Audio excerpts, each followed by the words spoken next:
નમસ્તે, મારું નામ શુભમ છે. હું ધોરણ 6 માં અભ્યાસ કરું છું. મારો વિષય સ્વામી વિવેકાનંદ છે. સ્વામી વિવેકાનંદનું સત્ય નામ નરેન્દ્ર હતું. તેમનો જન્મ 12 જાન્યુઆરી 1863 માં થયો હતો. તેઓ ખૂબ હોશિયાર અને નટખટ હતા. તેઓના માતા પિતા પૂજા પાઠ કરતા હતા.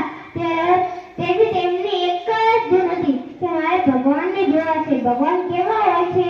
તેથી તે કેટલા આશ્રમમાં ભટક્યા, કેટલા ઋષિઓ, કેટલા ગુરુજીઓને મળ્યા, તો એ છતાં તેમને સંતોષ ન થયો. તેથી તેઓ છેલ્લે રામકૃષ્ણ પરમહંસથી મળ્યા.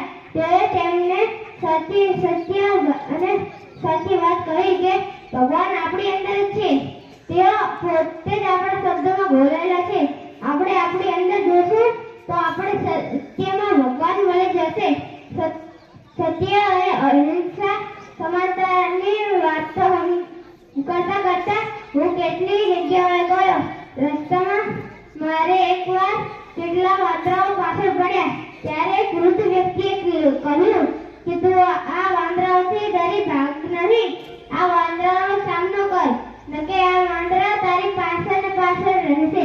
તેથી મને વિચાર આવ્યો કે આવી રીતે આપણે આપણી પરેશાનીઓથી ભાગશું તો આપણી પરેશાની આપણા પાછળ જ રહેશે. તેથી પરેશાનીઓથી આપણે ડરીને સામનો કરવો પડે.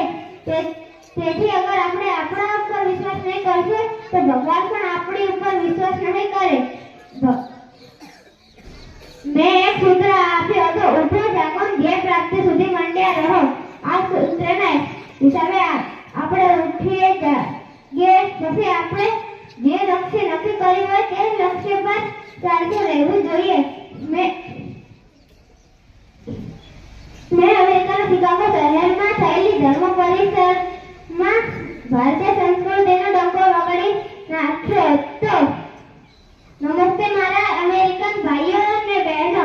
આ શબ્દ સાંભળી આખા ભવનમાં રાડો ચાલુ થઈ ગઈ. ભારતીય સંસ્કૃતિનો ડંકો વાગી ગયો. એક અંગ્રેજે કહ્યું કે તમારું પુસ્તક સૌથી નીચે કેમ છે? તે સ્વામી વિવેકાનંદે કહ્યું કે આ મુખ્ય પાયો છે. આ ના હોય તો બીજી પુસ્તકો પણ ના હોય. આ સૌથી મુખ્ય પાયો છે. ત્યારબાદ તે વાત સાંભળીને તે બોલ્યા વગર જતો રહ્યો. ત્યારબાદ તે કેટલી કોશિશો કરી કે મને નીચું દેખાડે. ત્યારબાદ પણ સ્વામી વિવેકાનંદ નીચું ન જોઈ શક્યા અને તેઓને